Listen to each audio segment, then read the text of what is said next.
Welcome to the Car Sim and Race Driver Show, presented by Hugh Hattrick.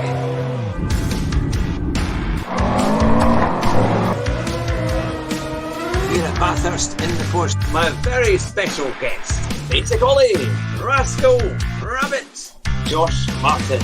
It's great to have you back on the show.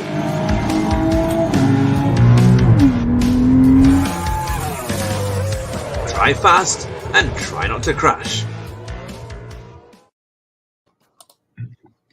Good evening, everyone, and welcome to the Car Sim and Race Driver Show. And today it's a phenomenal evening because we have our biggest guest. And I know I say that every time I introduce a guest, but this is the exception of the exceptions. We have Super GT. Hello, viewers. How are you doing? Hello, Hugh. How are you doing? Don't worry about me. I'm just sitting here and saying I'm going on the show. It's fantastic to see you, and we've got a big community all waiting, ready to ask you questions. It's fantastic to see you this year. You've had lots of things happening, lots of exciting ventures, which I'm sure we'll get into. So I suppose to start the first question for people who are maybe just finding out about you from your newest followers with over 450,000 subscribers on YouTube. How did your racing career, your sim racing career, and your GT Sport career start? Oh, your love of the game. Sorry, you're going to have to repeat that question. I'm sorry, I'm in a hotel at the moment, so the Wi-Fi is really bad. So you just have to say that question again. Sorry. No, that's all right. How did your kind of love of GT Sport start? I know it happened a long time ago, but for some of your newest subscribers who might not know about your history, how did it all start? Yeah, GT Sport, I mean, when did it come out? Like 3 years ago now. And I was always more of a Forza player before that. But I thought, you know what, let's see this game, Gran Turismo Sport. Let's buy a PlayStation, see if it's any good. So that was like October 2017. So bought it, played it. Well, actually, I quite like this game. It's actually all right, not too bad.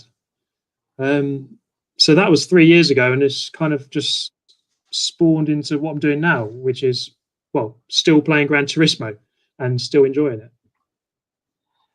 That's fantastic. And really, I mean, it's grown, your channel has grown over the years. But the first time we had you on the show about a couple of years ago, you had coming up to about 100,000 viewers, 100,000 subscribers. And now you're up to 450,000. Did you ever think that you were going to have that kind of success, or that you'd see your channel grow to that kind of level?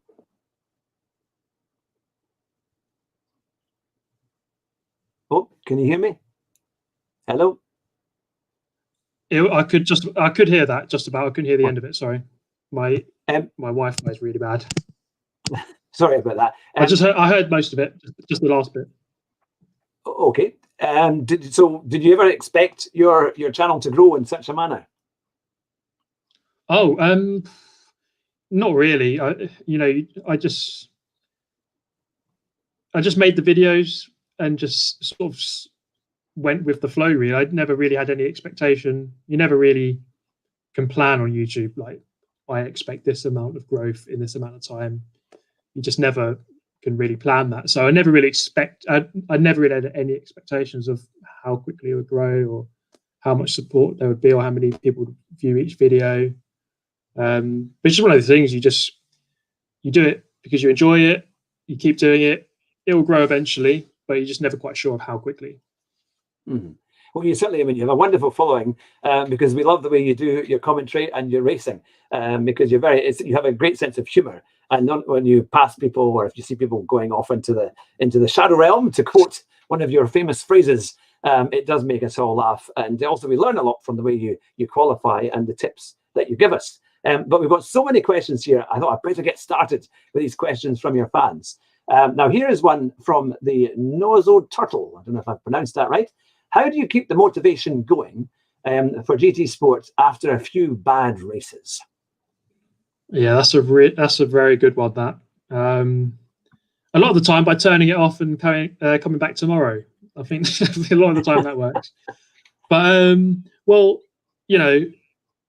for me, I don't know if this is going to help anyone, but because I'm trying to create videos, I sort of, well, I need to. If I have a bad race, well, I can't put that in the video because that's not going to be enough on its own. So I need to do another race. So I mean, there's the fact that I'm creating content from it, which is a reason. But more generally, I think if we're playing Gran Turismo a lot, it's because we love the game. We want to come back to it, but it's just one of those things. You're going to have bad races. You're going to get a stupid penalty.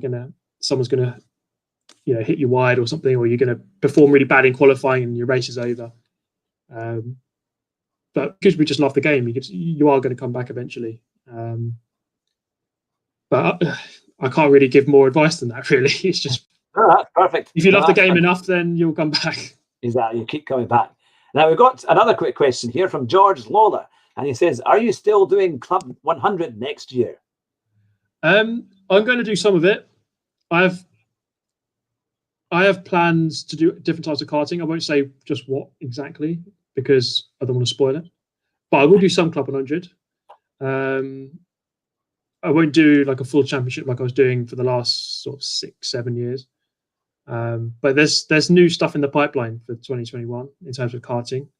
But Club 100 isn't going to disappear. So let's put it that way. Fantastic.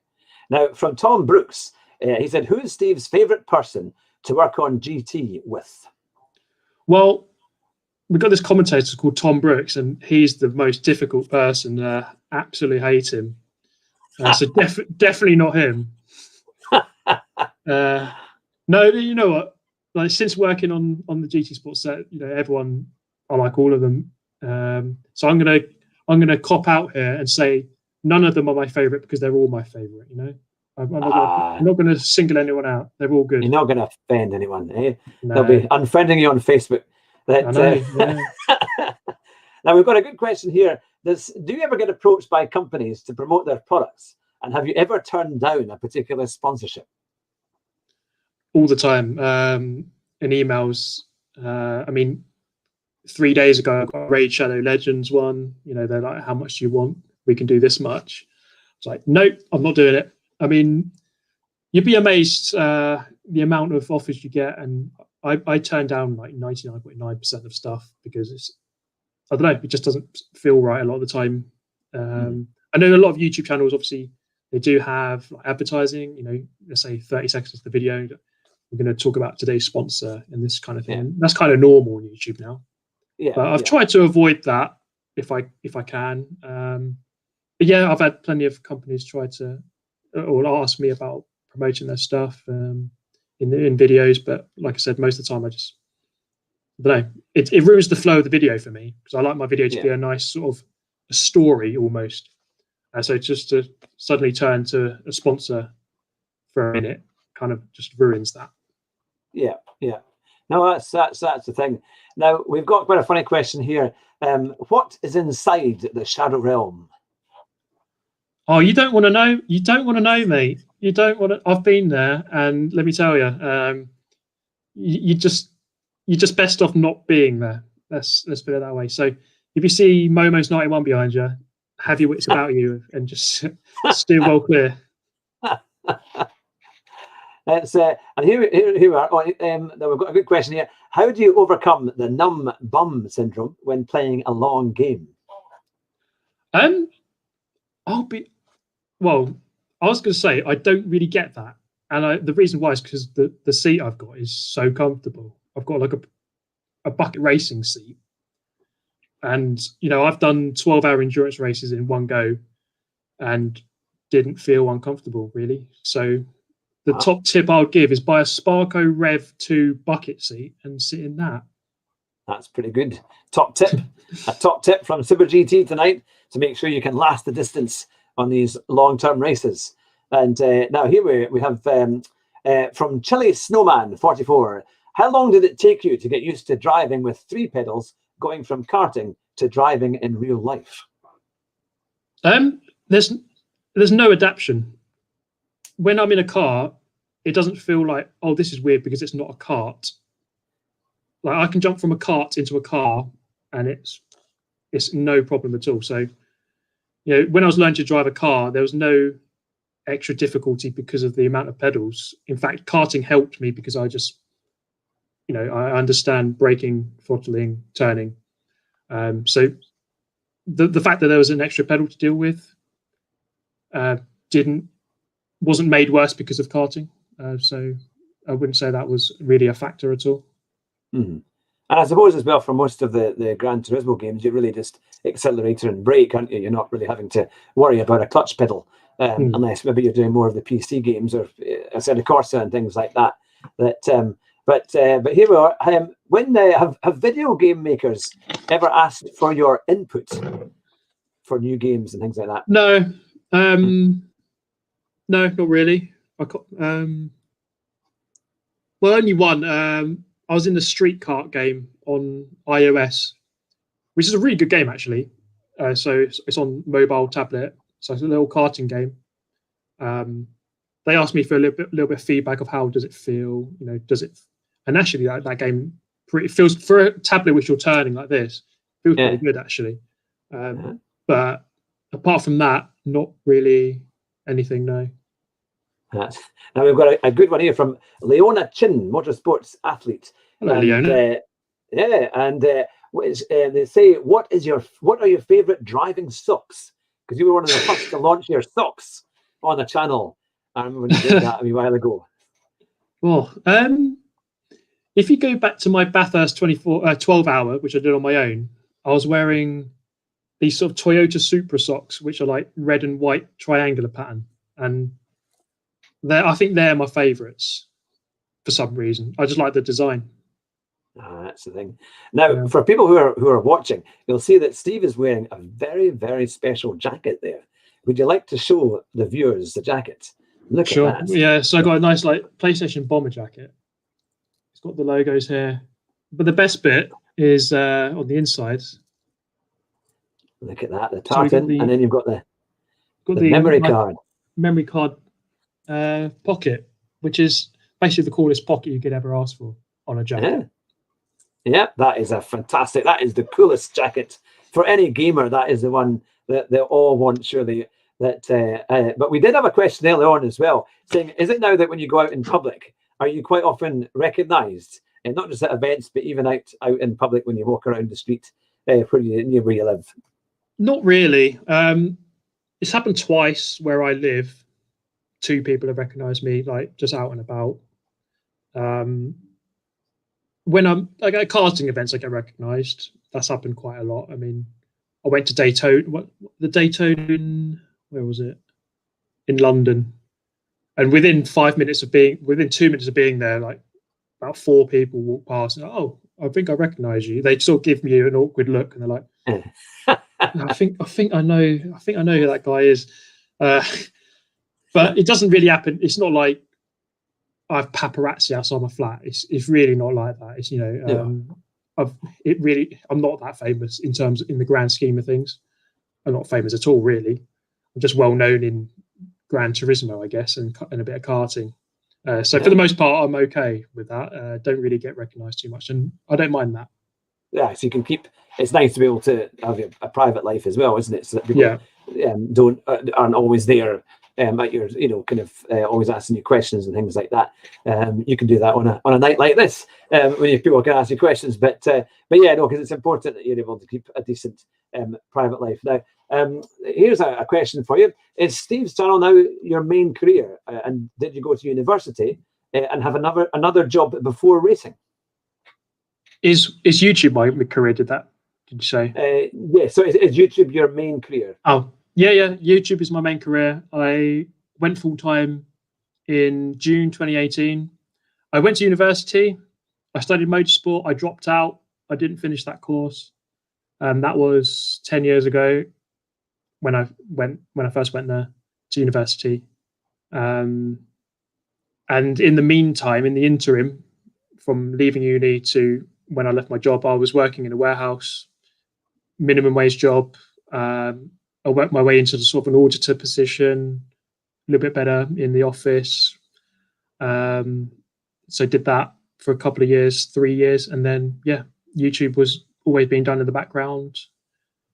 And eventually decided to quit my job June 2018, and been doing YouTube full time ever since. That's fantastic. I mean, that's a real kind of story of how you can get it done, and wherever people are there, I think, because you've got your unique content that people really like, and they keep coming back to. So one of the next questions we have is, what is your favorite type of video to make on YouTube? That's a good question. Which one do I prefer the most? I mean, when I finished it and I've looked at the video go out, like some of the real life ones, I'm really pleased with the result of. So ones like the Buckmore Park 24-hour they did this year, like I really enjoyed the end product of that video. I think it was just a really good video, just the whole thing. And like the Monaco World Tour from last year, the Gran Turismo. So just like those ones, the real life ones, where you're going to an event, I just think those work really well. They don't come about too often, but when they do happen and the video turns out well, then I'm really happy.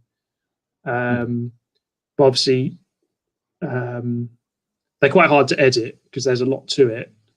So the question was, which one do I like making the most? So that's a different question, really. I suppose the best ones are the FIA races, because you just do it. If you have a good race, if your first race is good, then it's like, well, I've just done it. It's easy. I've just made a video just by doing a race, and then that's all I have to do. And then just edit that a little bit, and then you're done. So those ones are the easiest ones to make, as long as it all goes to plan in the race. Yeah.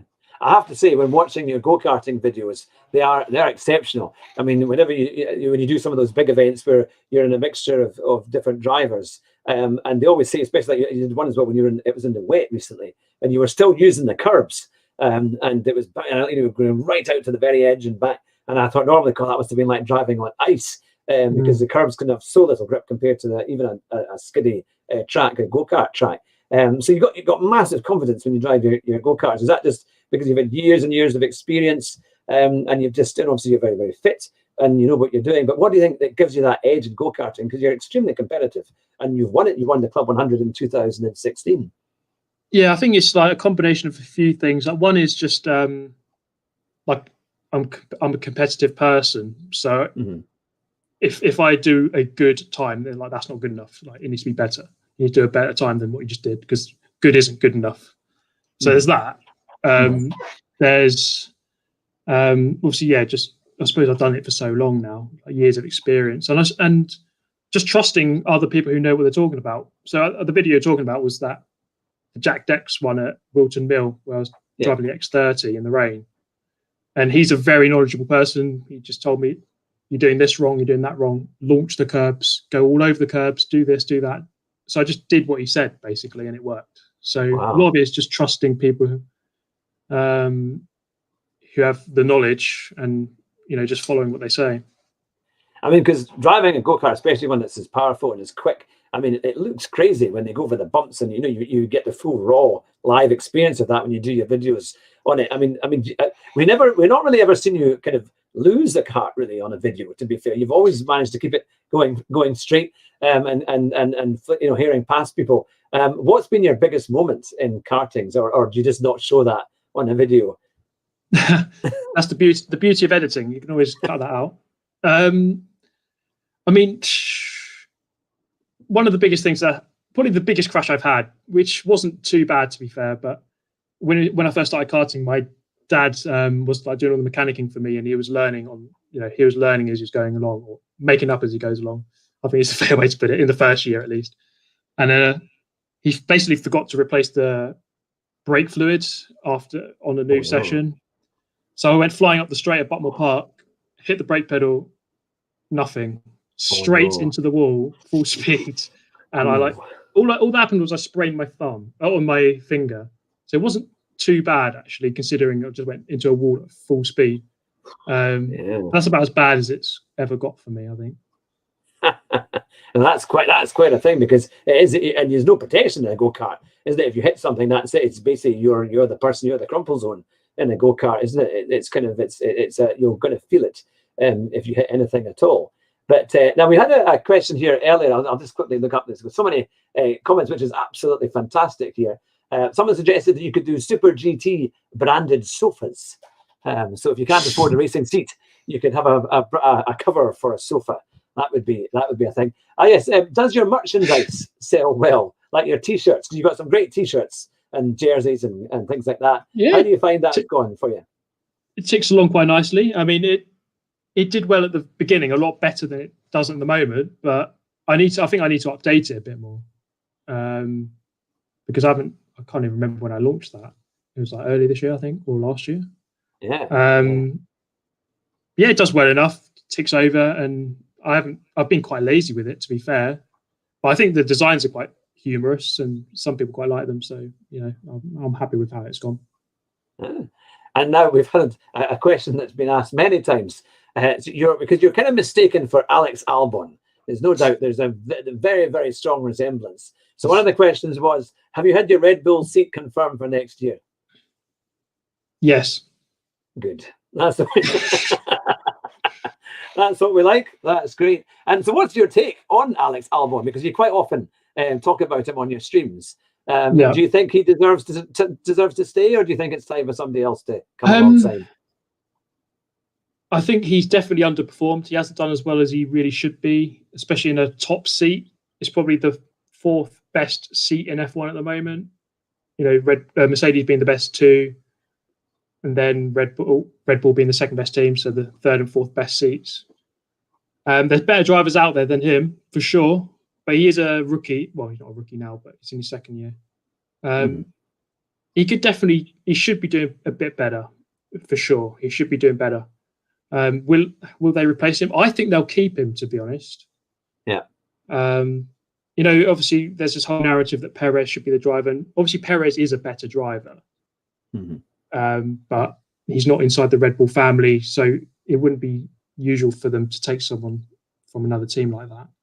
Yeah. Red Bull feeds from their own junior program, so it'd be weird if they were to take someone from outside. But he is underperformed, but I think they'll keep him.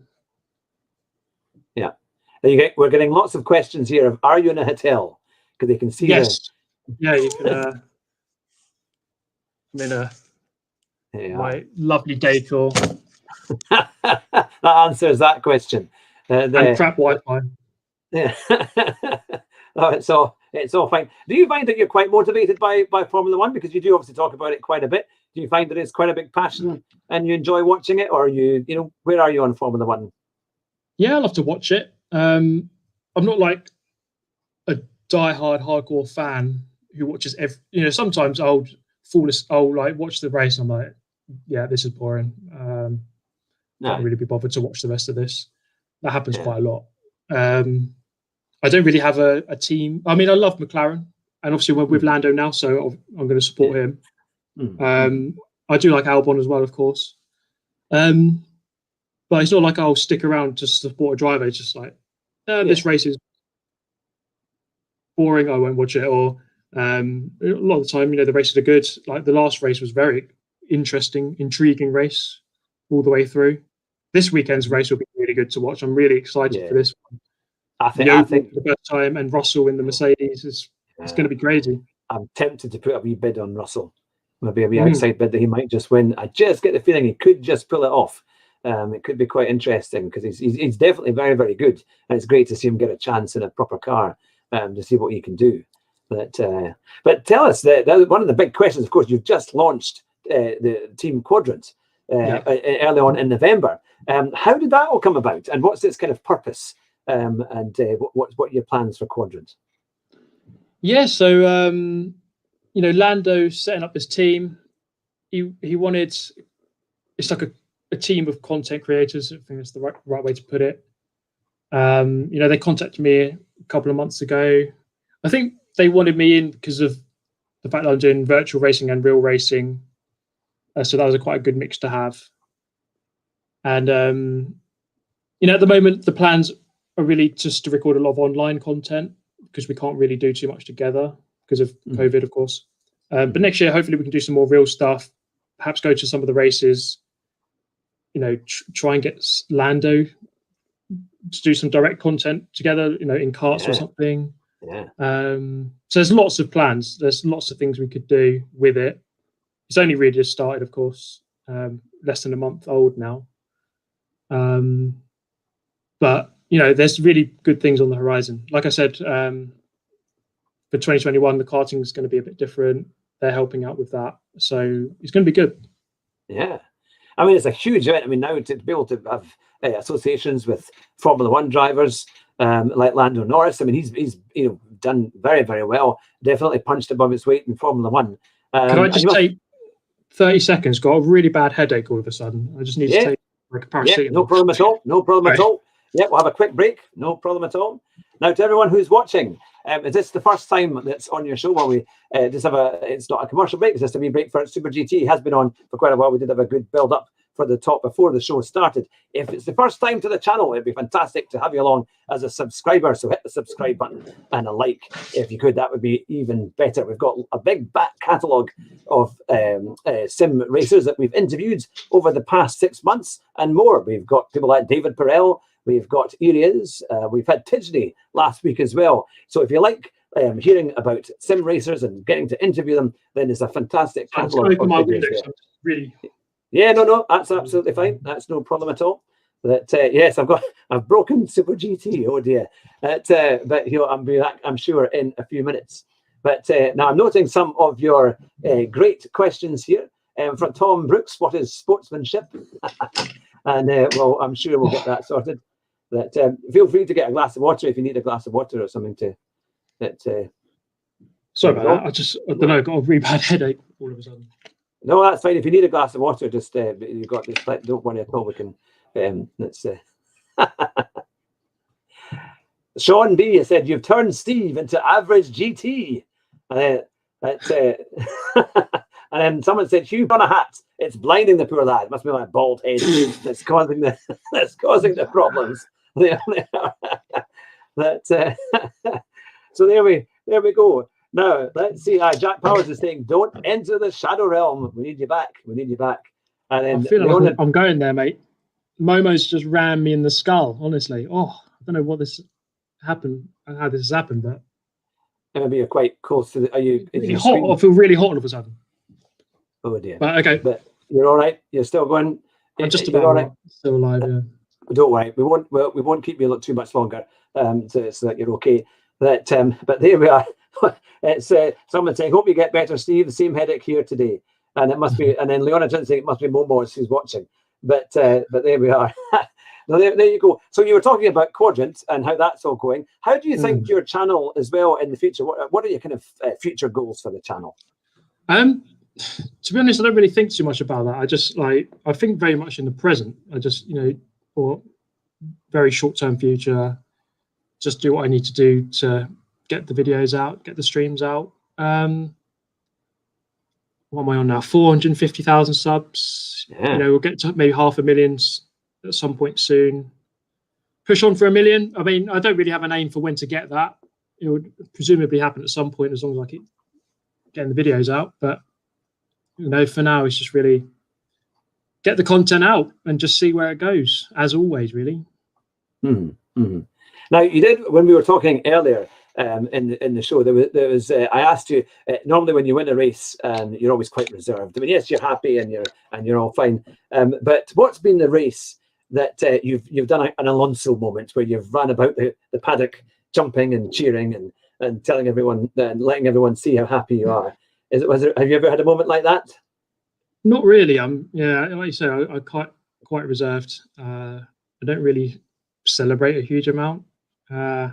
Maybe the odd fist bump in the fist in the air, but that's about it. I'm not really I don't really celebrate a huge amount. I'd say sometimes in sim racing, more so than karting. In sim racing, I feel like sometimes there's races where I don't think, "God, I just nailed that race," and I think it's such a relief to just cross the line and do really well, and I feel like, yes, I've really done really well there. But most of the time, I'm kind of reserved and don't really celebrate, too much. Yeah. And would you, one of the questions what we've had quite a few times tonight, would you consider doing a race series in like, you know, BTCC or something like that? Would there be a particular race series you would quite like to do? Absolutely. Oh, sorry. I just feel I need to open this window a bit more. Yeah, no, please feel free.